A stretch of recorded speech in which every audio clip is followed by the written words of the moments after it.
T'es fâché à mort avec ton père ou il y a moyen Oh, de... nous ne sommes pas adressé la parole pendant 14 ans, mais maintenant on se reparle. Euh, 14 ans? Vous voyez, pendant 14 ans, 13, 14 ans, parce que j'ai 37 ans maintenant et on se reparle que depuis cette saison-là.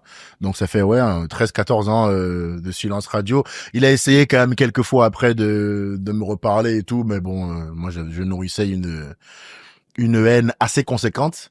Et voilà, je préférais être à distance. Et puis surtout, en fait, le fait de me fâcher avec lui, je me suis rendu compte que la colère, bien utilisée, était un excellent moteur. Et donc, au départ, je voulais pas lui parler parce que j'y en voulais. Et après, je voulais pas lui en parler parce que j'avais trop peur de briser mon totem, quoi, l'outil qui me permettait d'avancer, tu vois. J'avais trop peur que faire la paix avec lui.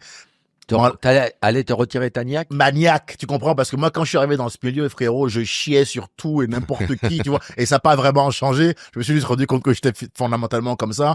Parce que moi, j'étais là pour réussir. Je voulais y arriver parce que y arriver, ça donnait un sens à tout ce que j'avais sacrifié pour être là. Tu comprends? Donc moi, j'étais pas là par hobby.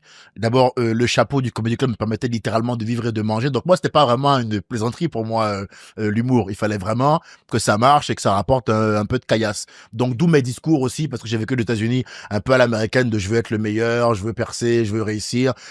C'est mal vu en France, ça. C'est mieux de dire je suis une merde apparemment.